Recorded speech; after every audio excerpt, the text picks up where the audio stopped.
Halo Sobat Informatif, gimana nih kabarnya? Semoga selalu dalam keadaan yang sehat ya. Dan untuk Sobat Informatif yang mungkin sekarang lagi di luar rumah dan melakukan banyak kegiatan, jangan lupa untuk tetap mengikuti protokol kesehatan untuk dapat memutus mata rantai penyebaran virus COVID-19. Dalam beberapa menit ke depan, kita akan mengobrol, mengupas, dan tentunya akan mendapatkan informasi yang sangat banyak sekali pada hari ini. Tentunya di acara perdana kita hari ini, saya sudah kedatangan tamu yang sangat spesial nih. Yang pertama akan saya sapa terlebih dahulu, narasumber kita yang pertama, Ibu Sri Etikawati SEMAB, selaku Kepala Bagian SDM di RSUD Siti Fatimah Provinsi Sumatera Selatan. Halo Ibu, gimana kabarnya? Halo, salam sehat Helen, Sobat Informatif, semoga semuanya sehat selalu ya. Dan selanjutnya telah hadir bersama kita Bapak Edi Irawan SSTPI MM, selaku Kepala Subbagian Peningkatan Kompetensi SDM. Sehat Pak Edi? Alhamdulillah sehat. Salam kenal sahabat informatif. Baik, pastinya banyak Sobat Informatif yang bertanya-tanya nih, kok nama programnya suntik sih? Emang siapa yang mau disuntik? Lolo.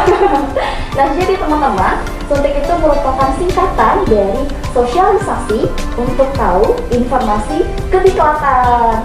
Nah, dari namanya aja ya kan, pastinya Sobat Informatif setelah pantengin dan tontonin acara kita hari ini bakal dapet banyak banget informasi dan juga pengetahuan yang baru.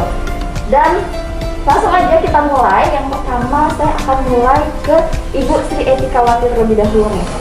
Seperti yang kita ketahui kan Bu ya, bahwasanya RSUD Siti Fatimah ini merupakan RSUD terbesar di Provinsi Sumatera Selatan. Dan juga saya tadi lihat sedikit visi dari RSUD Siti Fatimah ini merupakan rumah sakit umum rujukan provinsi dan juga rumah sakit pendidikan yang mampu mewujudkan pelayanan yang bermutu, profesional, efisien dengan standar pelayanan kelas dunia. Nah, lalu selanjutnya, apa sih Bu bukti konkret dari RSUD Siti Fatimah Provinsi Sumatera Selatan dalam mewujudkan kualitas dan meningkatkan pelayanan sumber daya manusia itu sendiri? Ya, terima kasih Helen. Jadi RSUD Siti Fatimah sesuai dengan visinya, jadi selain sangat berorientasi kepada pelayanan yang bermutu, kami juga mempunyai visi sebagai rumah sakit pendidikan. Jadi sebagai rumah sakit pendidikan ini, selain meningkatkan kualitas, kompetensi, dan profesional tenaga-tenaga yang ada di RSUD Siti Fatimah, kami juga sangat berkomitmen untuk meningkatkan kualitas dan profesionalitas seluruh SDM yang ada di Provinsi Sumatera Selatan dan kalau bisa di seluruh Indonesia ya. Jadi salah satunya misalnya Helen ini juga kan sekarang adalah mahasiswa magang dari program Merdeka Belajar Kampus Merdeka dari Kemendikbudristek yang melakukan kegiatan magang di RSUD Siti Fatimah. Sebenarnya selain Helen, ini ada juga mahasiswa dari universitas lain seperti dari ITERA Lampung, kemudian juga ada Universitas Tambung Mangkurat di Kalimantan. Itu hanya sebagian contoh dari komitmen RSUD Siti Fatimah sebagai rumah sakit pendidikan. Kemudian yang lainnya, kalau untuk peningkatan kompetensi SDM di RSUD Siti Fatimah untuk pegawainya, kami sering melakukan kegiatan-kegiatan pelatihan internal atau disebut dengan in-house training. Kemudian dari dokter spesialis dan subspesialis juga kami sering melakukan program-program semacam seminar, itu bisa diikuti oleh seluruh pegawai maupun dari seluruh mahasiswa, kemudian masyarakat Indonesia secara umum. Peningkatan kualitas SDM maupun kompetensinya itu bukan hanya dari segi peningkatan kualitas SDM tenaga kesehatan, karena itu sudah menjadi prioritas utama untuk pelayanan kesehatan, tapi kita juga dari seluruh lini layanan yang ada di RSUD Siti Fatimah. Jadi misalnya ada pasien atau keluarga pasien itu berkunjung ke RSUD Siti Fatimah sudah mendapatkan layanan yang terbaik. Jadi misalnya mulai dari layanan parkirnya, kemudian begitu masuk ke pintu RSUD sudah mendapatkan layanan yang ramah.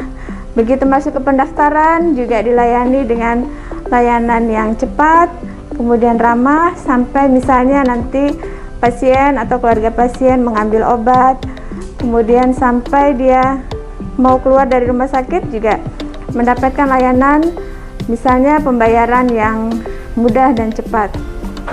Pelatihan dan juga kegiatan-kegiatan yang tadi sudah Ibu sebutkan, dan juga mungkin nanti masih banyak ya Bu ya kegiatan yang di masa yang akan datang, itu apakah hanya bisa diikuti oleh pihak dari RSUD Siti Fatimah itu sendiri, atau bisa dari misalnya pihak luar dari RSUD ingin ikut untuk mengikuti pelatihan tersebut?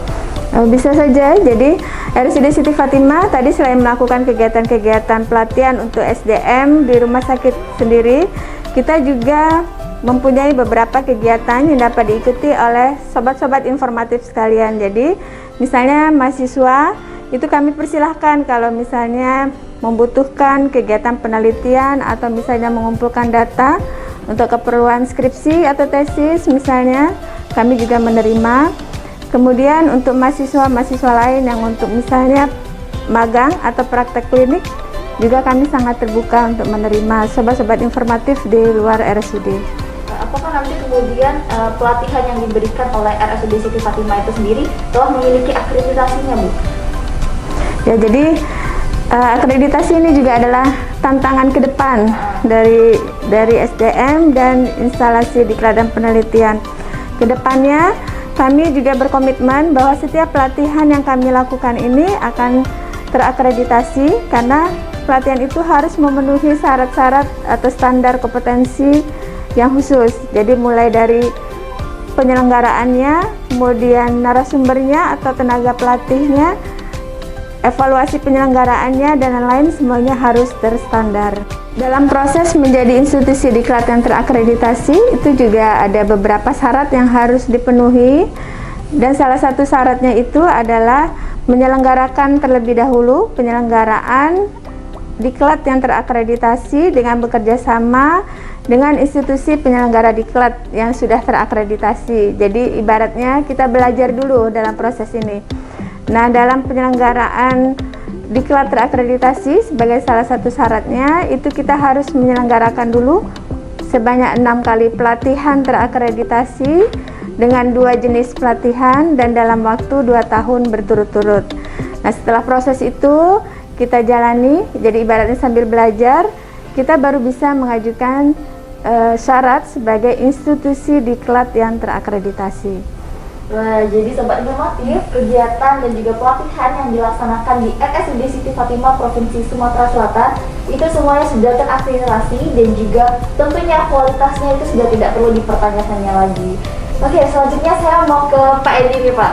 Boleh dong diberikan bocoran kepada sobat informatif di rumah, ada nggak sih Pak kegiatan yang mungkin akan dilakukan dalam waktu dekat ini oleh RSUD Siti Fatimah Provinsi Sumatera Selatan? Ya, terima kasih Mbak Helen.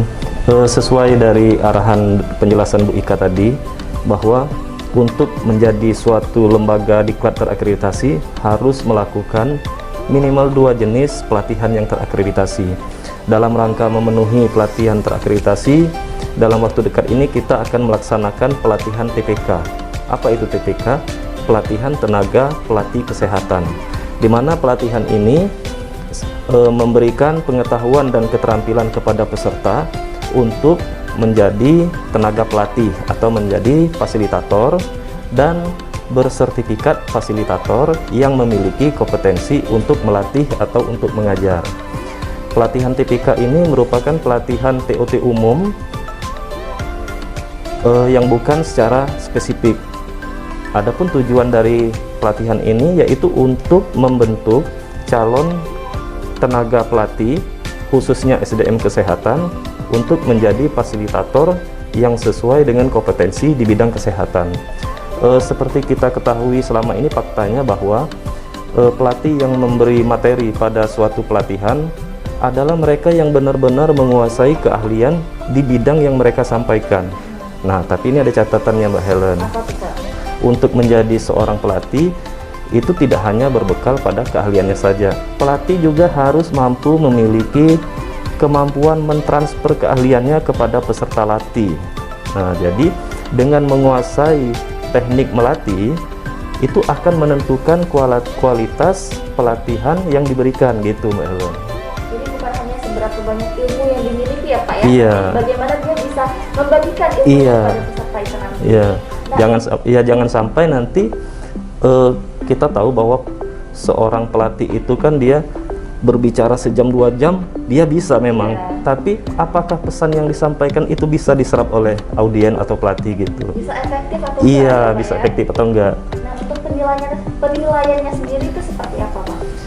Nah, kalau untuk penilaian kegiatan pelatihan ini di setiap sesi materi atau sesi pembelajaran itu peserta akan dinilai melalui tugas-tugas yang diberikan, biasanya berupa kuesioner, tugas kelompok, tugas individu. Selain dari penilaian harian itu, yang pastinya dinilai partisipasi, keaktifan peserta.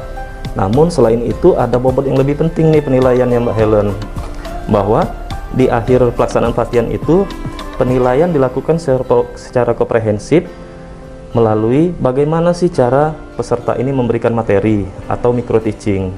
Micro teaching itu merupakan aplikasi dari materi yang peserta dapatkan, mereka terapkan, mereka aplikasikan dalam micro teaching tersebut. Jadi fasilitator atau penguji melihat bagaimana sih peserta ini menyampaikan materi, itu mulai dari ketepatan waktu, mulai dari media, teknik presentasi interaktifnya, bagaimana dia membawa suasana kelas itu memang benar-benar sesuai kaidah-kaidah kediklatan gitu.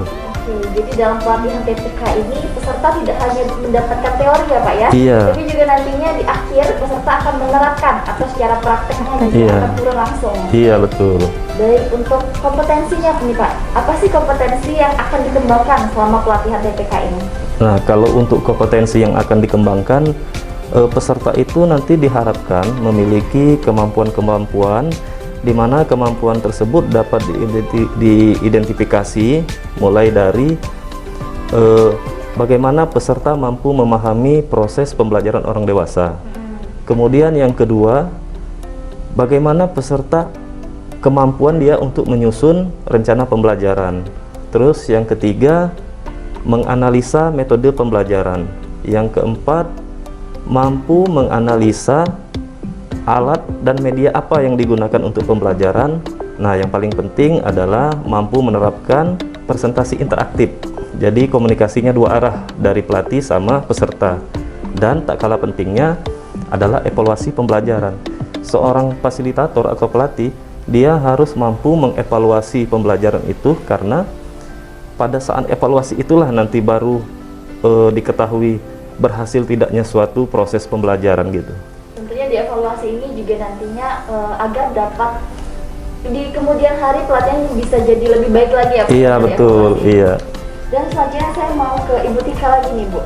Saya dapat bocoran nih Bu dari teman-teman di kelas, katanya TPK ini yang dilaksanakan di RSUD Siti Fatimah ini merupakan kegiatan pertama. Dan jadi gimana sih Bu RSUD Siti Fatimah Provinsi Sumatera Selatan ini mempersiapkan hal tersebut? Karena kita juga paham bahwa saat ini kita sedang berada di tengah-tengah pandemi COVID-19. Ada nggak hal-hal khusus yang mungkin jadi perhatian dari RSUD Siti Fatimah Provinsi Sumatera Selatan? Ya, tentu saja. Jadi karena pelatihan ini diselenggarakan secara langsung, jadi bukan melalui metode daring, jadi Offline ya, Bu, ya? ya langsung offline. Jadi kita dari pihak RSUD itu sangat mempersiapkan kegiatan ini dengan baik, jadi dengan protokol kesehatan yang ketat. Untuk baik peserta, panitia, kemudian narasumber, itu kita sudah meminta hasil swabnya yang negatif, jadi supaya semuanya juga terjaga.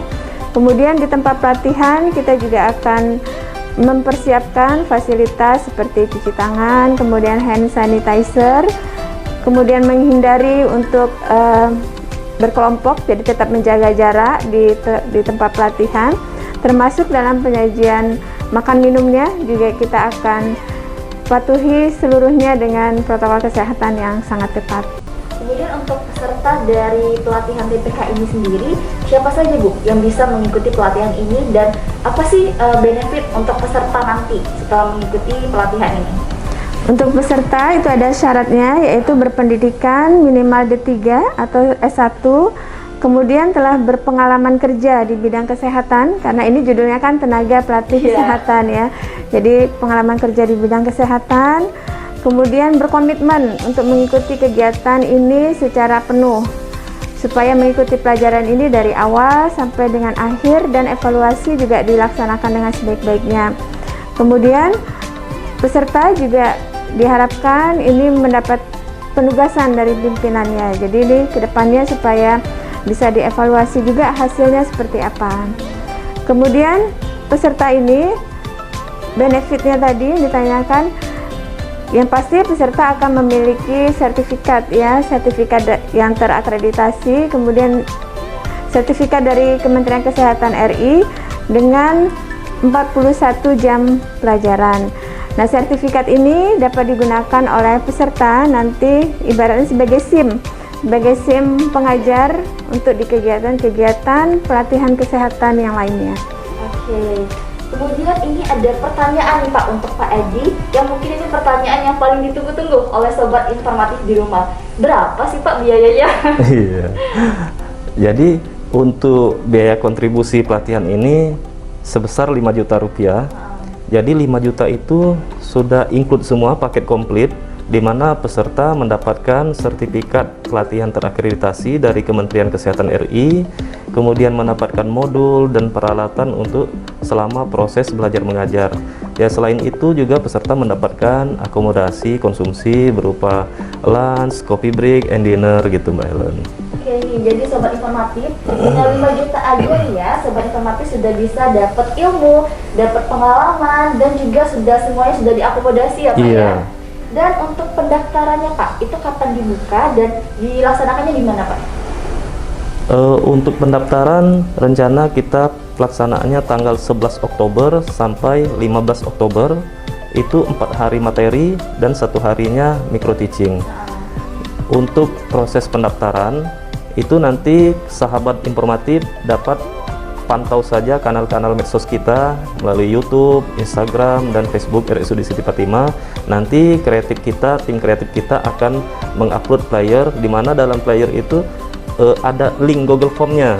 Jadi peserta bisa mendaftar melalui link Google Form tersebut. Tapi ingat sobat informatif, ini kuotanya terbatas loh, hanya 30 orang. Ya, jadi manfaatkan kesempatan ini dengan sebaik-baiknya. Seru banget nih sobat informatif, saya bisa ngobrol dengan Pak Edi dan juga Ibu Tika pada kesempatan hari ini. Dan udah nggak berasa banget, kita udah di penghujung acara. Terima kasih banyak saya ucapkan kepada Bu Tika dan juga Pak Edi. Dan untuk yang terakhir nih, ada nggak sih sepatah dua kata yang mungkin dari Bu Tika dan juga Pak Edi ingin sampaikan kepada sobat informatif kita di rumah? Ya, sobat informatif sekalian, jadi walaupun kita di masa pandemi, itu bukan berarti mengurangi kreativitas kita dan produktivitas kita, apalagi untuk semangat belajar. Tetap jaga semangat belajar walaupun di masa-masa pandemi. Yang penting tetap waspada dan patuhi protokol kesehatan secara ketat. Hai sobat informatif, untuk menjadi tenaga pelatih yang handal bisa dilakukan dengan banyak cara. Salah satunya mengikuti pelatihan TPK. Selain mendapatkan keterampilan dan pengetahuan, juga mendapatkan sertifikasi sebagai legalitas. Untuk itu, RSUD Siti Fatimah Provinsi Sumatera Selatan pada kesempatan ini mengajak sobat informatif untuk berpartisipasi mengikuti pelatihan TPK. Baik, yang pastinya sobat informatif, RSUD Siti Fatimah Provinsi Sumatera Selatan sangat berkomitmen dalam mendukung dan juga meningkatkan kualitas SDM baik dari tenaga kesehatan maupun non-tenaga kesehatan. Dan untuk pelaksanaannya sendiri, sobat informatif jangan lupa untuk stay tune dan follow Instagram kita di @rsud Siti Fatimah, dan jangan lupa untuk like, comment, subscribe, dan nyalain lonceng notifikasinya untuk nantinya nggak kehilangan informasi-informasi menarik lainnya. Saya Helen Cornelia pamit undur diri, dan semoga informasi tadi bermanfaat untuk kita semua, dan sampai jumpa pada acara suntik selanjutnya. Suntik Semakin dalam, semakin paham.